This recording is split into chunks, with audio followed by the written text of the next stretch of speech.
आ गई बात। ओए पुत्र, इस बात के लिए मत तैयार हूँ। हाँ मैं भी तैयार हूँ। कल इस बुड्ढे को कब्र में गाड़ूंगा। तो फिर तय रहा, मैं आप दोनों के मोबाइल पे लोकेशन भेज रहा हूँ। कल सुबह एग्जैक्ट 9 बजे इस लोकेशन पे पहुँच जाना। लेकिन जिसकी थार हारेंगी वो छपरी कहलाएगा। ए भाई, ये बात तू मेरे को देख के काय को बोल ले रहा है? अब सारी बातें हो जाने के बाद फाइनली ये दोनों अपनी अपनी गाड़ियों के अंदर बैठ जाते हैं और अपनी अपनी गाड़ियों को स्टार्ट करके ये लोग वहाँ से निकल पड़ते हैं और आखिरकार फाइनली ट्रैफिक भी क्लियर हो जाता है। चलो शुक्र है अब इन लोगों से मैं कल ही मिलूंगा।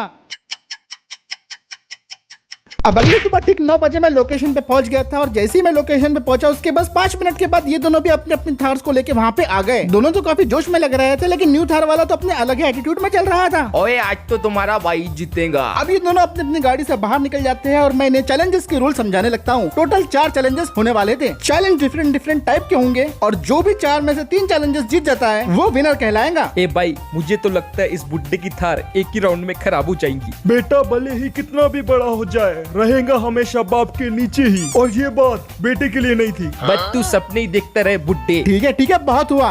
अब अपने अपनी गाड़ियों को तैयार कर लो क्योंकि पहला राउंड अब शुरू ही होने वाला है। तो अब दोनों गाड़ियां स्टार्टिंग पोजीशन पे आ गई थी और मैं उन्हें पहले राउंड के रूल समझा रहा था। हमारा पहला राउंड था सिंपल रैम चैलेंज। इस राउंड में आपकी गाड़ी की पावर, ऑफ रोडिंग, हैंडलिंग और हर चीज की क्षमता चेक की जाएंगी। अगर आपका आपकी गाड़ी पे पूरा कंट्रोल है तो आप आराम से इस चैलेंज को पार कर सकते हो, लेकिन जो चैलेंज को पार नहीं कर पाया उसकी गाड़ी पहले ही राउंड में खराब हो सकती है। सबसे इम्पोर्टेंट, चैलेंज को आपको 1 मिनट के अंदर कंप्लीट करना है वरना आप डिस्क्वालीफाई हो जाएंगे। तो क्या आप दोनों इसके लिए तैयार है जेंटलमैन? ये उतना भी मुश्किल नहीं है, वो भी मेरी थार के लिए। बेटे मेरी भी 4x4 है, देख लेंगे। तो ठीक है, पहला राउंड शुरू करते हैं और शुरुआत होंगी न्यू थार वाले भैया आपसे। ओके ब्रदर, अब मैं इस बुड्ढे को बताऊंगा कि असली थार का पावर क्या होता है। और इसी के साथ पहला राउंड शुरू हो गया था। सबसे पहले तो इस बंदे ने बहुत आसानी से रैंप को पार कर लिया और अभी इस बंदे की कार चल रही थी बहुत सारी गार्बेज कार्स के ऊपर। रास्ता हद से ज्यादा उबड़ खाबड़ था, लेकिन थार के लिए इतना मुश्किल नहीं रहा और पहला पड़ाव सक्सेसफुली थार ने पार कर लिया। ये पड़ाव कंप्लीट करने के बाद अब बारी थी डायनासोर के बच्चों के ऊपर से हाई जंप लगाने की। अब इस बंदे ने पूरी रफ्तार से जंप तो लगा दी और इसकी जंप ऑलमोस्ट सक्सेसफुल भी थी, लेकिन आखिरी में लड़ने के टाइम पे थोड़ी सी दिक्कत हो गई। वो तो मेन टाइम पे इसने गाड़ी को संभाल लिया। इसकी गाड़ी तो किसी तरीके से बच गई थी, लेकिन अब बारी थी उबड़ खाबड़ पाइप्स के ऊपर से चलने की। और ऐसी जगह पे गाड़ी को बहुत संभाल के चलाना पड़ता है क्योंकि गाड़ी को ज्यादा स्पीड में अगर चला लिया तो एक्सल टूट सकते हैं। और वक्त भी बीता जा रहा था, लगभग 20 सेकंड के आसपास ही रह गए थे। ब्रेकर्स को पार करने के बाद अब न्यू थार ने ऑब्स्टेकल को भी क्रॉस किया और इसके बाद भूतिया टनल को पार करने की बारी आ गई थी, जहाँ पे गोल गोल चक्रियां घूमती रहती है। लेकिन यहाँ पे थार वाले की टाइमिंग एकदम परफेक्ट निकली और देखते ही देखते उसने भूतिया टनल को भी क्रॉस कर दिया। और जब लिटरली आखिरी के 10 सेकंड बाकी थे तब जाके इस न्यू थार वाले ने इस चैलेंज को कंप्लीट कर लिया। न्यू थार वाला इस राउंड को जीत चुका था और एग्जैक्ट टाइमिंग की बात की जाए तो सिर्फ 2 सेकंड बाकी रह गए थे। वाह वाह वाह, क्या बात है बुड्ढे। मैं तो 2 सेकंड पहले पहुंच गया, पर मुझे नहीं लगता तेरी खटारा गाड़ी पहुंच पाएगी। चलो ठीक है अंकल जी, अब आपकी बारी है। ठीक है बेटे, आज तो मैं साबित करके ही रहूंगा। भले ही मेरी बूढ़ी हड्डियों में दम ना हो, पर मेरी गाड़ी में आज भी दम है। तो ठीक है अंकल जी, 3, 2, 1 जाओ जाओ जाओ। अब अंकल जी भी अपनी गाड़ी को लेकर निकल पड़े थे, लेकिन ये राउंड मेरे लिए थोड़ा सा अनएक्सपेक्टेड निकला। न्यू थार के मुकाबले अंकल जी अपनी गाड़ी को कुछ ज्यादा ही स्पीड में भगा रहे थे। इन्होंने कब रैंप क्रॉस किया और कब इन्होंने टूटी फूटी गाड़ियों के ऊपर से अपनी गाड़ी निकाल दी तो पता ही नहीं चला। इतना ही नहीं, अंकल ने डायनासोर के बच्चे वाली जंप भी इतनी हाई स्पीड में लगाई कि मैं तो बस देखता रह गया। लेकिन इन्होंने भी लैंडिंग के बाद ऑलमोस्ट गैस का सिलेंडर फोड़ दिया था। बिल्कुल थोड़ा आगे जाके रुकी है। आज तो मेरी जान चली जाती। चलो आगे बढ़ता हूँ। अब अंकल जी के पास बस 30 सेकंड बाकी रह गए थे, तो वो गाड़ी को आगे बढ़ाते हैं और वो पहुंच जाते हैं ब्रेकर्स के ऊपर, जिसको वो बहुत ही आसानी से क्रॉस कर लेते हैं। मालूम ही नहीं पड़ता कि कब ब्रेकर्स क्रॉस हुए। और फिर उसके बाद अंकल सारे के सारे बॉलिंग ऑब्जेक्ट्स को भी फटाफट क्रॉस कर लेते हैं और मानना पड़ेगा अंकल जी ने काफी ज्यादा प्रिसीजन से किया। लेकिन सबसे ज्यादा हैरान तो मुझे अंकल ने भूतिया टनल के अंदर किया। उन्होंने वेट करने के बजाय क्या ही फटाफट अपनी गाड़ी को वहाँ से निकाला और एग्जैक्टली जब 8 सेकंड बाकी थे अंकल ने इस राउंड को फिनिश कर लिया।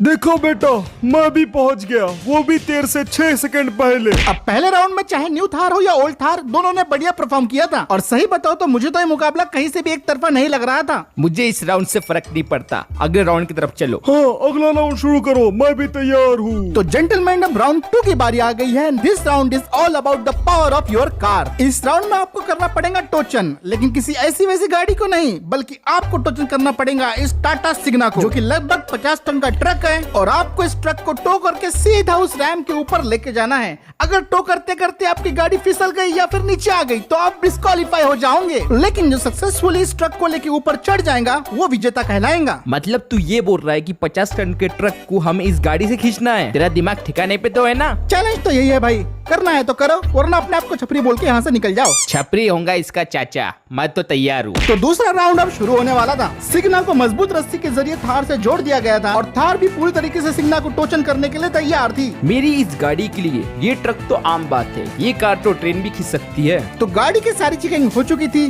तो इन हुक को भी अटैच कर दिया था। तो चलिए अब शुरू करते हैं। अब राउंड 2 शुरू हो गया था। थार वाले बंदे ने अपनी गाड़ी को स्टार्ट किया और फटाफट फुल रफ्तार से एक्सेलरेटर देते हुए सिग्ना को खींचना शुरू कर दिया। और अभी तो देख के ये मालूम पड़ रहा था कि थार के लिए सिग्ना खींचना कोई मुश्किल नहीं। अरे बाप रे, ये तो काफी आसानी से खींच रहा है। अंकल जी अभी राउंड बस शुरू हुआ है, आगे आगे देखते जाओ होता है क्या। फिलहाल क्योंकि रोड एकदम सीधा था तो थार को सिग्ना टो करने में उतनी दिक्कत नहीं हो रही थी। और इस थार वाले बंदे ने भी अपनी गाड़ी को 4x4 पे सेट करके फुल एक्सेलरेटर दिया हुआ था। अब ये चीज सीधे रास्ते पे तो काम आ रही थी उसके लिए, लेकिन जैसे जैसे वो रैम की तरफ अप्रोच कर रहा था तो वैसे ही थार ने स्ट्रगल करना भी शुरू कर दिया था। ये पूरी तरीके से ड्राइवर का खेल और माइंड गेम होता है। टायर्स बीच बीच में स्लिप भी खा रहे थे क्योंकि पूरी पावर का इस्तेमाल हो रहा था। और देखते ही देखते ये थार फाइनली रैम के ऊपर चढ़ना शुरू कर देती है। अब जैसे ही थार ने रैम के ऊपर चढ़ना शुरू किया तो थार को तो उतनी दिक्कत नहीं हुई, लेकिन जैसे ही उसने सिग्ना को खींचने की कोशिश की, यही से सामने आई असली स्ट्रेटेजी। यही पे समझ में आया कि क्यों ड्राइवर का एक्सपीरियंस होना जरूरी है और क्यों सिर्फ 100% रेस देना ही काफी नहीं होता। अचानक थार के टायर स्लिप करने लग गए और सिग्ना भी पीछे आने लगा। अब थार वाला इस चीज को रोकने के लिए अपनी गाड़ी का पूरा रेस दे रहा था और वो किसी भी तरीके से कोशिश कर रहा था कि वापस से वो ट्रक को खींच सके। अरे यार गाड़ी को क्या हुआ,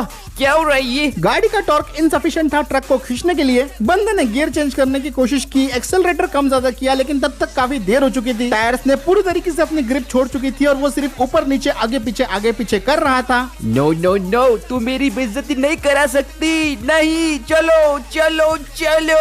और बस इसी के साथ न्यू थार वाला बंदा इस राउंड को बुरी तरीके से हार गया था। वो बात अलग है कि वो बंदा मानने को तैयार ही नहीं था कि वो हार चुका है, इसीलिए वो 10 से 15 मिनट अपनी तार के साथ इसी तरीके से करता रहा। ठीक है अंकल जी, अब आपकी बारी है टोजन करने की। फिक्र मत कर बेटा, मैं इस गाड़ी से बहुत पहाड़ चढ़ा हूँ। हाँ अंकल जी, लेकिन इस बार ट्रक के साथ चढ़ना है, संभल के रहना इस बार। अरे बुड्ढे, अभी भी हार मान ले। मैं नहीं चढ़ पाया तो तू क्या चढ़ पाएगा? अब अंकल जी ने भी अपनी थार को स्टार्ट कर दिया, लेकिन इन्हें तो ट्रक खींचने में ही काफी मुश्किल हो रही थी। चक्के जगह पे घूम जा रहे थे लेकिन ट्रक हिलने का नाम ही नहीं ले रहा था। लेकिन आखिरकार थोड़ी देर के बाद ट्रक जगह से हिला, फिर उसके बाद अंकल ने ट्रक को खींचना शुरू किया। पहले तो मुझे देखने में लग रहा था कि भाई ये कैसे चला रहे हैं, इतना स्लो खींच रहे हैं, ट्रक को खींचने में इतनी मुश्किल हो रही है इन्हें। और देख के तो ऐसा लग रहा था कि न्यू थार वाले के जैसे ही अंकल जी की हालत होने वाली थी। लेकिन अंकल जी जिस तरीके से अपनी गाड़ी चला रहे थे वो पूरे ही दिमाग का काम था और वो अपने पास एक ऐसी टेक्निक लेके चल रहे थे जिसपे आजकल के लोग ध्यान ही नहीं देते। और सबसे हैरानी की बात, अंकल ने पहले गियर से अपनी गाड़ी को चेंज ही नहीं किया और गाड़ी जब रैम की तरफ पहुंची तो वो बिल्कुल कम एक्सेलरेटर के साथ फर्स्ट गियर नहीं चल रही थी। मुझे लग रहा था कि अंकल भाई अपनी पावर क्यों नहीं बढ़ा रहे, लेकिन यहीं पे वो बाजी मार गए। उन्होंने लिटरली बस उतना ही एक्सेलरेटर दिया जितने में गाड़ी बंद ना हो और जितने में गाड़ी फिसले ना। और क्योंकि पहले गियर में फुल टॉर्क होता है तो इसीलिए अंकल जी कामयाब रहे और लिटरली वो ट्रक को पूरी तरीके से ऊपर खींचते हुए लेके जा रहे थे।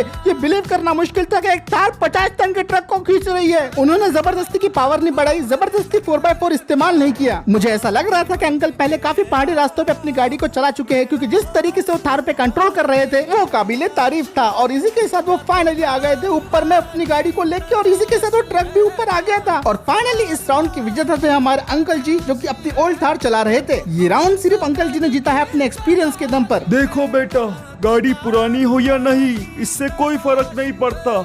मैटर तो ये रखता है कि गाड़ी चला कौन रहा है। हवाबाजी करने से अच्छा पहले गाड़ी चलाना सीखो, वरना पैसे देके तो कोई भी लाइसेंस बना सकता है। ए बुड्ढे, ज्यादा ज्ञान मत दे, एक राउंड ही जीता है तू। मानना पड़ेगा अंकल जी से ड्राइविंग क्लासेस लेनी पड़ेंगी, काफी बड़े तरीके से थार को हैंडल किया है उन्होंने। चल जल्दी से बता अगला राउंड क्या है, मुझे उस बुड्ढे को हराना है। तो चलो ठीक है, अब राउंड 3 शुरू करते हैं। अंकल जी जल्दी नीचे आ जाइए। तो तीसरा राउंड अभी तक का सबसे सिंपल और इजीएस्ट राउंड होने वाला है और इसमें आपको करनी होंगी लगभग 1 किलोमीटर लंबी ड्रैग रेस। जो पहले फिनिश लाइन को क्रॉस करेगा वो विजेता कहलाया जाएगा। और ये बात ध्यान रखना कि एक दूसरे की गाड़ियों को तोड़ना फोड़ना मत, वरना डिस्क्वालीफाई हो जाओगे। मैं अपने जमाने में एक रेसिंग चैंपियन था बेटे।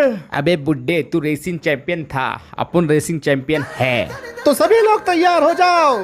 3, 2, 1 गो। बस इसी के साथ ये रेस शुरू हो गई थी और रेस की शुरुआत में तो अंकल जी पूरी तरीके से डोमिनेट कर रहे थे। अंकल जी का एक्सपीरियंस उनकी रेसिंग में भी काम आ रहा था, लेकिन न्यू थार एक अपग्रेडेड गाड़ी है और उसे ज्यादा टाइम नहीं लगता अंकल को कैचअप करने में, और देखते ही देखते न्यू थार आगे निकलना शुरू कर देती है। ये सब देखने के बाद अंकल जी भी पूरी कोशिश कर रहे थे कि वो न्यू थार से कैचअप कर सके, जिसमें वो कामयाब भी होते हैं और न्यू थार को एक बार ओवरटेक कर देते हैं। लेकिन क्योंकि ये ड्रैग रेस थी, न्यू थार ने अपना पावर निकालना फिर से शुरू कर दिया और देखते ही देखते एक बार और न्यू थार फिर से आगे निकल गई थी और इस बार वो लीड कर रही थी। अंकल जी भी अपनी एड़ी चोटी का जोर लगा रहे थे और कोशिश कर रहे थे कि उसके साथ वो कीप अप कर सके, लेकिन अनफॉर्चुनेटली नई वाली थार कुछ ज्यादा ही आगे निकलता जा रही थी। ऐसा लग रहा था कि शायद से अंकल जी आखिरी में कुछ अपनी बाजी दिखाएंगे। अंकल जी अपनी गाड़ी का जोर लगा के न्यू थार को इवन कैचअप भी कर लेते और एक वक्त तो ऐसा आ गया था कि दोनों बिल्कुल आजू बाजू चल रहे थे, लेकिन मेन टाइम पे न्यू थार वाला बाजी मार जाता है और फाइनली वो इस रेस का विजेता बन जाता है। हालांकि मुकाबला बराबरी का था, लेकिन न्यू थार इस रेस की विजेता थी। तो अब 3 राउंड कंप्लीट होने के बाद रिजल्ट्स कुछ इस तरीके से हैं। एक राउंड हमारे ओल्ड थार वाले अंकल जी ने जीता है, एक राउंड हमारे न्यू थार वाले भैया ने जीता है और पहला राउंड तो टाई हुआ था। तो इस हिसाब से बस अब आखिरी एक चैलेंज में जो जीतेगा वही असली विनर कहलाएगा। तो देर किस बात की, अगला चैलेंज शुरू करो ना। मेरे को इस बुड्ढे को हराना है पूरी तरीके से। बाबू ज्यादा उछल मत, तू एक ही राउंड जीता है, ज्यादा बोला ना तो मैं तेरे बाप के बाजू में तुझे गाड़ दूंगा। मेरे बाप पे जाता है तेरी माँ की। गाला देना नहीं, तेरी माँ का सटिया हुआ बुड्ढा।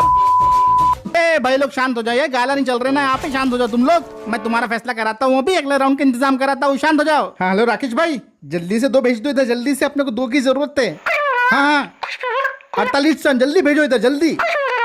It's simple, good number of views के लिए चाहिए गुड वीडियो के लिए चाहिए गुड एडिटिंग और गुड एडिटिंग के लिए चाहिए एक गुड भेज दो। तो फाइनली दोस्तों अब बारी है राउंड 4 की और इसमें होने वाला है हमारा फाइनल डेस्टिनेशन। मतलब अब मालूम पड़ेगा हमें आटे दाल का भाव, क्योंकि ये होने वाला है अल्टीमेट क्रैश टेस्ट। ये 2 ट्रक लगभग 64 किलोमीटर प्रति घंटे की रफ्तार से आके इन दोनों गाड़ियों पे क्रैश कर जाएंगे। दोनों गाड़ियों पे इंश्योरेंस है इसलिए टेंशन नहीं है, लेकिन आप ये घर पे ट्राई मत करना। अरे भाई, पर क्रैश टेस्ट करना जरूरी है क्या? कुछ और नहीं कर सकते क्या? मुझे तो कोई डर नहीं है, मेरी गाड़ी का इंश्योरेंस है। आज तो मैं कौन सा डर रहा हूँ, मैं भी इंश्योरेंस भरता हूँ। बेटा पर हमें हमारी गाड़ी पहली जैसी होके चाहिए। अरे आप लोग फिक्र मत कीजिए, इंश्योरेंस से पैसा नहीं भी मिला तो मैं आपकी गाड़ियाँ फ्री में रिपेयर कर दूंगा। मेरी तो खुद की वर्कशॉप है पास में। तो चलिए अब इसी के साथ हम राउंड नंबर 4 को शुरू करते हैं। तो गाड़ियों को अब प्रॉपर लोकेशन पे पार्क कर दिया गया था और इनसे बिल्कुल सामने 500 मीटर दूर से खड़े हुए ट्रक्स जो इनसे टकराने वाले थे और ये बस कुछ ही देर में निकलेंगे। लगता है मैंने जोश जोश में गलत बेट लगा दी। Bye bye Thar. बेटा मुश्किल को जिम्मेदारी की जैसा लेना सीख, बच्चा मत बन। क्रैश टेस्ट का तो पूरा 100% सेटअप हो चुका था और यहाँ पे ऊपर में अपनी पेप्सी को एंजॉय कर रहा था।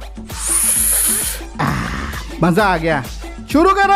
अब ट्रक्स अपनी जगह से निकल चुके थे और वो देखते ही देखते रफ्तार पकड़ रहे थे। 20, 30, 40, 45, 50 और फाइनली वो 65 किलोमीटर प्रति घंटे की रफ्तार में पहुंच गया। और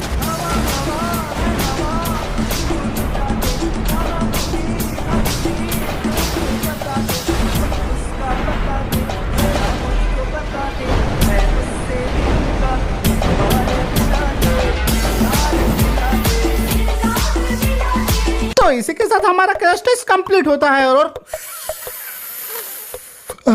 तो इसी के साथ हमारे क्रैश टेस्ट में कुछ इस तरीके से रिजल्ट है। ओल्ड थार में तो अच्छा खासा डैमेज आया है, हेडलाइट और बम्पर टूट चुके हैं, रूफ पूरी तरीके से बेंड हो चुका है और सामने का साइड प्रोफाइल भी काफी ज्यादा बेकार हो चुका है। गाड़ी में सिग्निफिकेंट डैमेज आया है, लेकिन एक बात अच्छी है कि गाड़ी को अभी भी रिपेयर किया जा सकता है और मानना पड़ेगा कि ट्रक से टकराने के बाद भी डैमेज गाड़ी ने बहुत अच्छे से लिया। लेकिन वही बात की जाए न्यू थार की, तो क्रम्पल जोन होने की वजह से गाड़ी में अच्छा खासा डैमेज आपको विजिबल होगा। गाड़ी की फ्रंट प्रोफाइल